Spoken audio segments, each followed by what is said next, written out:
ओम नमः शिवाय। नमस्कार दोस्तों, स्वागत है आप सभी का हमारे YouTube चैनल पर। दोस्तों, आज मैं आपको शिव महापुराण की कथा सुना रहा हूँ। आप सभी भक्तजन इस कथा को श्रद्धा पूर्वक मन लगाकर सुने। भगवान शिव जी आप सभी की मनोकामना पूर्ण करेंगे और आप सभी के कष्टों को हर लेंगे। ब्रह्मा जी बोले, हे नारद, भगवान सदाशिव इस रूप में प्रकट होकर मुझसे कहने लगे, हे ब्रह्मन, यदि आप हमें आज्ञा दें तो हम वेदानुकूल कार्य करें। मैं ऐसे सुपुत्र को पाकर अपने मन में फूला नहीं समा रहा था। अस्तु, मैंने उनसे कहा, जब तुम मेरे जैसे पुत्र उत्पन्न हुए हैं तो मेरे संपूर्ण मनोरथ निश्चय ही पूर्ण हो जाएंगे। मैं वेद के अनुसार तुम्हारे जो 11 नाम हैं उन्हें बताता हूँ। मनु मनु, महर्निश, महान, शिव, क्रतुध्वज, उग्ररता, भव, काल, वामदेव तथा धृतव्रत। तुम्हारी 11 रुद्राणियों के नाम इस प्रकार होंगे: धी, ब्रंति, उष्णा, उमा, नृत्सर, इला, अंबिका, इरावती, सुधा, दीक्षा तथा रुद्राणी। इसके अतिरिक्त रुद्र, महेश्वर, हर तथा जगदीश आदि तुम्हारे अनेक नाम और भी होंगे। पृथ्वी, जल, अग्नि, आकाश और वायु, ये पांचों तत्व तथा सूर्य, चंद्रमा, जीव और हृदय, ये योग स्थान तुम्हारे निवास स्थान होंगे। तुम अपनी पत्नियों को भी इन्हीं स्थानों में अपने साथ रखो और संतान की उत्पत्ति करो, जिससे सृष्टि की वृद्धि हो।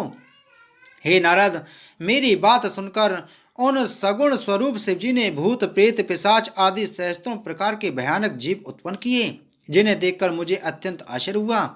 तब मैंने भयभीत होकर उनसे कहा, तुम इन संतान को इसी समय नष्ट कर दो तथा श्रेष्ठ पुत्र उत्पन्न करो। यह सुनकर उन्होंने उत्तर दिया, हे ब्रह्मन, जिन जीवों को बार बार जन्म लेना और मरना पड़े उन्हें हम उत्पन्न नहीं करेंगे। उन्हें तो आप ही उत्पन्न कीजिए, आप हमें भूलिएगा नहीं। यह कहकर शिवजी ने अपनी माया को मेरे ऊपर से हटा लिया। उस समय मैंने चैतन्य होकर अपना मस्तक दंडवत करते हुए उनके चरणों में झुका दिया। यह देखकर शिवजी ने मुझे ऊपर उठाते हुए मेरे मस्तक पर अपना हाथ फेरा। उस समय सनकादिक भी आकर शिवजी के चरणों में गिर पड़े और उन्हें दंडवत करते हुए स्तुति करने लगे। भगवान सदाशिव ने सब पर दयालु होकर उन्हें उत्तम बुद्धि प्रदान की। तदुपरांत वे मेरे ललाट के मार्ग से गुप्त होकर अपने लोक को चले गए। हे नारद, हम तीनों देवताओं में किसी प्रकार का अंतर नहीं है। अब मैं तुमसे सृष्टि का वर्णन पुनः करता हूँ। ब्रह्मा जी बोले, हे नारद, भगवान सदाशिव की आज्ञा पाकर मैंने सर्वप्रथम पृथ्वी, आकाश आदि पंच तत्व, पर्वत, मूल एवं कला आदि को उत्पन्न किया। तदुपरांत अपनी इच्छा से विरचि, अग्निरस, साता तप, भृगु, पुलस्त, पुलह तथा वशिष्ठ इन सप्त ऋषियों को जन्म दिया। फिर मैंने अपने प्रत्येक अंग से तुम अर्थात नारद, कर्दम एवं दक्ष आदि 10 पुत्रों को उत्पन्न किया। फिर स्तन से मनुष्य, पीठ से पाप और अन्य अंगों से प्रीति, तृष्णा आदि को प्रकट किया।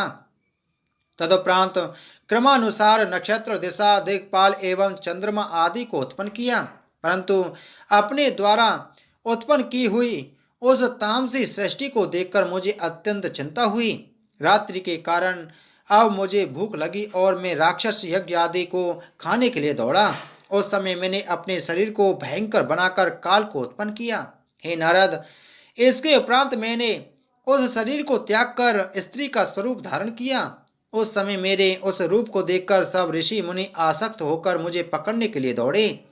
तब मैंने उस शरीर को बदलकर एक दूसरा शरीर ग्रहण कर लिया और अपने घुटनों द्वारा असुरों की उत्पत्ति की। वे मुझे पहचान नहीं सके, अतः निर्लज्ज बनकर काम के वशीभूत हो मेरे पास दौड़े चले आए। उनके भय से भयभीत होकर मैंने अपनी रक्षा के लिए भगवान सदाशिव से प्रार्थना की और यह कहा कि हे प्रभु, आप इन दुष्टों को शीघ्र ही नष्ट कर डालें। मेरी प्रार्थना सुनकर भगवान भूत बावन ने अप्रकट रूप से मुझे आज्ञा दी कि तुम अपने इस शरीर को बदल डालो। तब मैंने उनकी आज्ञा अनुसार अपने शरीर को फिर बदल दिया। जिस समय मैंने शरीर को बदला उस समय सायंकाल कहलाया। उसमें संपूर्ण असुर अचेत होकर गिर पड़े। तदुपरांत मैंने मनुष्यों की सृष्टि की। अस्तु, मैंने दूसरा स्वरूप धारण कर राक्षस, गंधर्व, यक्ष, गय, किन्नर, किम पुरुष, विद्याधर, ईश्वर, भूत, प्रेत आदि तथा स्त्री को उत्पन्न किया। परंतु इन जीवों की उत्पत्ति से भी मेरे हृदय को प्रसन्नता प्राप्त नहीं हुई। हे नारद, इसके उपरांत मैंने शिवजी की इच्छा से हाथी, सिंह, बैल आदि बुद्धिहीन जीवों को उत्पन्न किया। इस सृष्टि को उत्पन्न करने के पश्चात मैंने यह विचार किया कि यह लोग क्या काम करेंगे। यह सोचकर जैसे ही मैंने श्री शिवजी का ध्यान किया तो चारों वेद उसी समय मेरे द्वारा उत्पन्न हो गए। उनसे मैंने धनुर्विद्या, गान विद्या एवं संपूर्ण कथाओं से युक्त पुराणों को, जिन्हें पंचम वेद कहा जाता है, उत्पन्न किया। इसके बाद मैंने संपूर्ण आश्रम अर्थात ब्रह्मचर्य, गृहस्थ, वानप्रस्थ, संन्यास एवं व्रत, धर्म, शास्त्र, नीति, मोक्ष, धर्म, अर्थ, काम तथा वैदिक शास्त्र को उत्पन्न किया। इस प्रकार मैं जब संपूर्ण सृष्टि कर चुका तब विष्णु उसका पालन करने लगे एवं शिवजी पृथ्वी को स्थिर रखने के कार्य में संलग्न हुए। हे नारद, सृष्टि की उत्पत्ति का यह वर्णन अत्यंत सुख प्रदान करने वाला है। ब्रह्मा जी ने कहा, हे नारद, अब मैं तुमसे उस सृष्टि का वर्णन करता हूँ जो समागम से उत्पन्न होती है। यद्यपि मैंने अनेक प्रयत्न किए परंतु मुझे दृढ़ शक्ति की प्राप्ति नहीं हुई। यह देखकर मैंने अपनी संपूर्ण इंद्रियों को बस में करके भगवान सदाशिव की पुनः पूजा की, क्योंकि उनकी प्रसन्नता के बिना कोई भी कार्य पूरा नहीं होता है। शिवजी ने इस पूजा से प्रसन्न होकर पुनः दर्शन दिया। उस समय उनका शरीर अर्धांगी था, अर्थात उनके दाहिने और आधे भाग में तो सदाशिव का पुरुष शरीर था और बाईं और आधे भाग में महारानी जगदम्बा का स्त्री रूप था। आधे मस्तक पर जटाएं थीं और आधे पर घुंघराले सुंदर केश थे। एक ओर ललाट पर त्रिपुंड लगा हुआ था और दूसरी ओर बिंदी चमक रही थी। एक ओर डमरू की ध्वनि थी और दूसरी ओर घुंघरू का मधुर स्वर। हे नारद, भगवान सदाशिव के इस अर्धांगी स्वरूप को देखकर मैं अत्यंत प्रसन्न हुआ और मैंने उन्हें दंडवत करते हुए प्रार्थना की, हे प्रभु, मेरे धन्य भाग हैं जो आपने कृपा कर मुझे अपने दर्शन दिए। मेरी स्तुति को सुनकर भगवान सदाशिव हंसते हुए बोले, हे ब्रह्मन, तुमने जिस मनोरथ की प्राप्ति के लिए इतना कष्ट भोगा है उसे हम जानते हैं। तुम्हारी अभिलाषा अधिक संतान उत्पन्न करने की है। इतना कहकर भगवान सदाशिव शक्ति से अलग हो गए। उस समय मैंने शक्ति की महिमा का वर्णन करते हुए कहा, हे महारानी, मैंने आपकी आज्ञा से सृष्टि उत्पन्न करने की चेष्टा की परंतु वह अधिक नहीं बढ़ी। हे अम्बे, अब मैं कामदेव के आश्रय से सृष्टि उत्पन्न करना चाहता हूँ और आपसे यह वरदान मांगता हूँ कि मेरा मनोरथ पूर्ण हो। हे जगदम्बे, आप दक्ष की पुत्री के रूप में अवतार ग्रहण करें। मेरे मुख से निकले हुए इन शब्दों को सुनकर भगवती महामाया ने पहले तो भगवान सदाशिव की ओर देखा, फिर मुझसे यह कहा, हे ब्रह्मन, मैं तुम्हारी पौत्री के रूप में जन्म लूंगी और मेरा नाम सती होगा। जिस समय राजा दक्ष भगवान सदाशिव का अपमान करेगा उस समय मैं अंतर्ध्यान हो जाऊंगी। इतना कहकर वे शक्ति स्वरूपा जगदम्बा पुनः श्री सदाशिव के शरीर में संयुक्त हो गईं। तब भगवान भूत बावन भी अंतर्ध्यान हो गए। ब्रह्मा जी बोले, नारद, अब मैं तुम्हें वह वृत्तांत सुनाता हूँ जिस प्रकार इस मैथुनी सृष्टि की उत्पत्ति हुई। भगवान सदाशिव से शक्ति प्राप्त कर मैंने एक पुरुष तथा एक स्त्री को अपने आधे आधे शरीर से उत्पन्न किया। उस पुरुष का नाम स्वयंभू मनु तथा स्त्री का नाम शत्रुपा हुआ। शत्रुपा ने तपस्या द्वारा मनु को पति रूप में प्राप्त किया।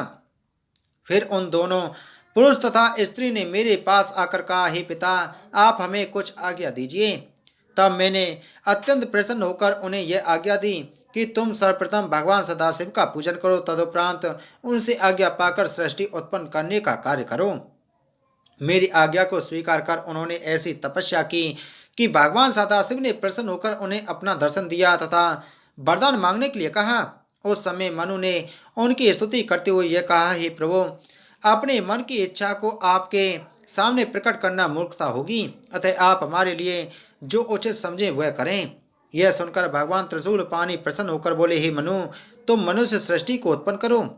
उस सृष्टि कार्य में तुम्हें कोई कष्ट न होगा। तुम्हें 3 प्रकार के ऋण चुकाने होंगे, जिन्हें देव ऋण, पितृ ऋण और ऋषि ऋण कहते हैं। इन तीनों ऋणों से ऋण होने का उपाय विद्या पढ़ना, संतान उत्पन्न करना तथा यज्ञ करना है। इतना कहकर शिवजी अंतर्ध्यान हो गए। हे नारद, भगवान सदाशिव से इस प्रकार वरदान प्राप्त कर मनु तथा शत्रु मेरे समीप लौट आए और मुझे सब वृतांत कह सुनाया। उसे सुनकर मैंने भी उनसे कहा, तुम दोनों संतान की उत्पत्ति करो। मेरी आज्ञा पाकर वे दोनों सृष्टि उत्पन्न करने लगे। सर्वप्रथम उन्होंने 2 पुत्र तथा 3 पुत्रियों को उत्पन्न किया। उनमें एक पुत्र प्रियव्रत के नाम से प्रसिद्ध हुआ। उसने गृहस्थ आश्रम में प्रवेश कर श्रेष्ठ धर्म का पालन किया। उसकी संतान भी अत्यंत शीलवान हुई। आगे चलकर उसी के वंश में भगवान श्री कृष्णचंद्र ने अवतार लिया। मनु के दूसरे पुत्र का नाम उत्तानपाद था। उसके वंश में ध्रुव के समान योगी भक्त का जन्म हुआ। मनु की पहली पुत्री का नाम अनुमति था। उसका विवाह मेरे पुत्र रुचि नामक मुनि के साथ हुआ था। वह पुत्र मुझे अत्यंत प्रिय था। उसके द्वारा यज्ञ और दीक्षा नामक 2 संतानों की उत्पत्ति हुई। मनु की दूसरी पुत्री का नाम देवहूति था। उसका विवाह कर्दम मुनि के साथ हुआ था। उसके गर्भ से भगवान कपिल देव ने जन्म लिया। कर्दम मुनि के कला, अनुसुईया, श्रद्धा, निर्वचा, कर्मागति, शांति, अनुंधति, ख्याति, वहति तथा बृहति नामक 10 कन्याएं भी हुईं। इनमें से 9 कन्याएं मारीच, अत्रि, अंगिरस, पुलस्थ, पुलह, क्रतु, भृगु, वशिष्ठ तथा अथर्वन नामक 9 ऋषियों को ब्याई गईं। मनु की तीसरी पुत्री का नाम प्रसूति था। उसका विवाह दक्ष के साथ हुआ। उन दोनों से 60 कन्याएं उत्पन्न हुई। उनमें से दक्ष ने 10 कन्याओं का विवाह धर्मराज के साथ कर दिया। 27 कन्याएं चंद्रमा को दी तथा 13 कन्याएं कश्यप को, 4 कन्याएं तार्क्ष को एवं भूत, अंगिरस तथा कृशासु को 2-2 कन्याएं ब्याह दी। उन सबसे बहुत अधिक संतानों की उत्पत्ति हुई। उसी के कुल में हमने विष्णु जी ने तथा शिव जी ने जन्म लिया। इस प्रकार अपनी 60 पुत्रियों का विवाह करने के उपरांत दक्ष ने मेरे पास आकर सब हाल कह सुनाया और यह पूछा कि अब आप मुझे क्या आज्ञा देते हैं। दक्ष की बात सुनकर मैंने उसकी प्रशंसा करते हुए कहा, हे पुत्र, अब तुम कोई ऐसा उपाय करो जिससे तुम्हारी एक पुत्री का विवाह शिव जी के साथ हो सके। ऐसा करने से तुम्हारा जन्म सफल हो जाएगा और हमारी सृष्टि पवित्र हो जाएगी। मेरी यह आज्ञा सुनकर दक्ष कठिन तपस्या करने के लिए चला गया। उस तपस्या के प्रभाव से आदि शक्ति जगदम्बा ने दक्ष के घर में अवतार ग्रहण किया। बोलो शिव महाप्राण की जय। बोलो शिव शंकर भगवान की जय।